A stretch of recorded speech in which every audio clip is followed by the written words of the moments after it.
Hi friends, now welcome to my real thoughts and talks. So, the Millennium Mindset, episode 5 AVS academy. So, దీనికంటే ముందు announcement ఏంటంటే west zone Sangareddy, Sadasivpet, Vikarabad, ఆహ్, తర్వాత జహీరాబాద్, బుదేరా ఆ radius లోపల ఏదైనా ప్రాపర్టీస్ ఇన్ఫర్మేషన్ కావాలి అనుకుంటే నా నంబర్‌కి 9949 554959కి కాల్ చేయండి. I will guide you. I will suggestion you. Okay.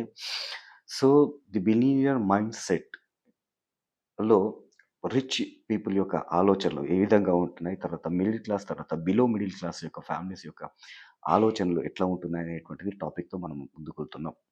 చూడండి, రిచ్ పీపుల్ ధనవంతుల యొక్క ఆలోచనలు ఎట్లా ఉంటాయంటే, వాళ్ళు అవకాశాలను క్రియేట్ చేసుకుంటారు. అవకాశాలను క్రియేట్ చేసుకొని అవరోధాలను అధిగమించి యాక్షన్‌లోకి దిగి గొప్ప గొప్ప రిజల్ట్స్ కలుగుతాయి. కానీ బిలో మిడిల్ క్లాస్, తర్వాత మిడిల్ క్లాస్ యొక్క ఆలోచనలు ఎట్లా ఉంటాయంటనంటే, వారు ఎప్పుడు గూడా అవరోధాల మీదనే దృష్టి పెడతారు. నాకిది రాదు, బడ్జెట్ లేదు, తర్వాత ఇది కరెక్ట్ కాదు, ఇక రేపు చేద్దాం, తర్వాత ఎల్లుండి చేద్దాం, నాకు బ్యాంక్ బ్యాలెన్స్ లేదు, నాకు వీళ్ళు హెల్ప్ చేయట్లేదు. ఇట్లాంటి అవరోధాల మీద ఎక్కువ కాన్సంట్రేషన్ చేసి లైఫ్ లాంగ్ వాళ్ళు అదే స్టేట్ ఆఫ్ మైండ్ లోపల ఉండి ఒక పూర్ పీపుల్‌గా ఉండడం అనేటువంటిది జరుగుతుంది. కాబట్టి రిచ్ పీపుల్ ఎట్లయితారంటే అవకాశాన్ని క్రియేట్ చేసుకొని, అవకాశాన్ని అధిగమించి, తర్వాత అవరోధాలను అధిగమించి సక్సెస్‌ని చూడడం అనేటువంటిది జరుగుతుంది.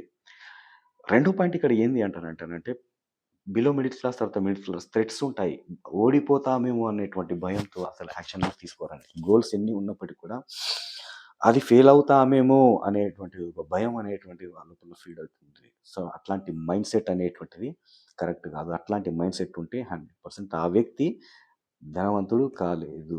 సో, గొప్పవారు ఏం చేస్తారంటారంటే కంపల్సరీ వీళ్ళు ఓడిపోవడాన్ని ఏమంటారంటానంటే ఒక అచీవ్‌మెంట్ తీసుకుంటారు. ఒక లెసన్‌గా తీసుకుంటారు. సో, ఒక దారి నుంచి వాళ్ళు వెళ్తున్నప్పుడు, ఆ దారి లోపల ఏదైనా అడ్డంకి వస్తే ఇంకో నెక్స్ట్ దారిని చూసుకుంటారు. కానీ గోల్‌ని మాత్రం వదిలిపెట్టకుండా నిరంతరంగా శ్రమిస్తూనే ఉంటారు. కానీ బిలో మిడిల్ క్లాస్, తర్వాత మిడిల్ క్లాస్ పీపుల్ ఒక అవరోధం వస్తే మళ్ళీ బ్యాక్ వచ్చి సపోర్ట్‌గా కూర్చుంటాడనమాట. సో, ఇట్లాంటి మైండ్ సెట్ ఉన్నవాళ్ళు ఎప్పుడు కూడా ధనవంతులు కాలేరు. చూడండి, మనకు ఒక ఎగ్జాంపుల్‌గానే చెప్తా. ఏదైనా ఒక గమ్యాన్ని మనం చేరుకోవాలి అనుకుంటే, ఒకే స్ట్రెయిట్ అవే వెళ్తే మనకు ఒకటే అవకాశం కనపడుతుంది. కానీ ఆ గమ్యాన్ని చేరుకోవటానికి ఎన్నో రూట్స్, ఎన్నో దారులు అనేటువంటిది గుండా వెళ్తే మనకు ఆ దారి లోపల వేరే వేరే అవకాశాలు అనేటువంటివి కనపడడం అనేటువంటిది జరుగుతుంది. కాబట్టి ఎప్పుడైనా గూడా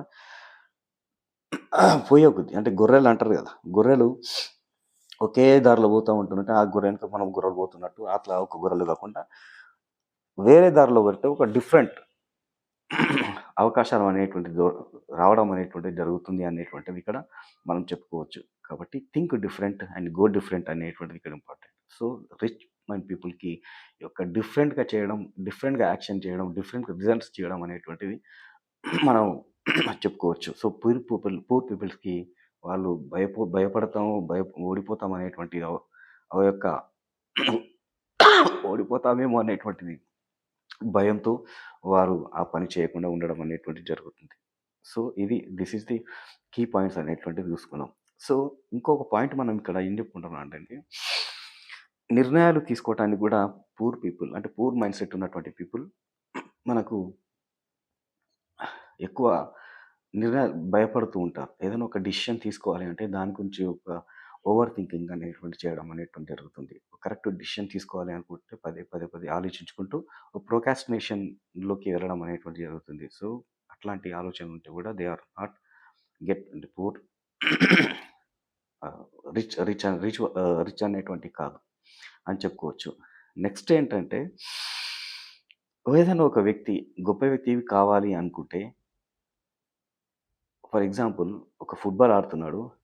ఒక ఫుట్‌బాల్ ఆడుతున్నప్పుడు, లేక ఒక వాలీబాల్ ఆడుతున్నప్పుడు, ఒక ఫుట్‌బాలే అనుకుందాం. ఫుట్‌బాల్ ఆడుతున్నప్పుడు ఒక వ్యక్తి ఒక గోల్‌ని కొట్టడానికి అంటే గోల్ చేయడానికి మనకక్కడ బౌన్స్ చేస్తా ఉంటాడు కింద భూమి పైన. సో, పక్కనున్నటువంటి వ్యక్తి చుట్టూ తిరుగుతా ఉంటాడు. అంటే ఒక వ్యక్తి అక్కడ గెలవటానికి ఎంత అవకాశం ఉంటుందో, ఓడిపోవటానికి కూడా అంతే అవకాశం ఉంటుంది. అంత మైన్యూట్‌ని దాన్ని అబ్జర్వ్ చేసుకొని దానికి ఒక చాకచక్యంతో వివరించి కంపల్సరీగా ఆ వ్యక్తిని ఓడించగలడు. అంటే ఇక్కడ కాన్సెప్ట్ ఇంత ఇన్నర్ కాన్సెప్ట్ ఏంది అంటానంటే, ఒక వ్యక్తి గెలవటానికి ఎంత అవకాశం ఉంటుందో, ఓడిపోవటానికి కూడా అంతే అవకాశం ఉంటుంది అనేటువంటిది కీ పాయింట్. సో, కాబట్టి థింక్ బిగ్. ఓకేనా? Thank you so much.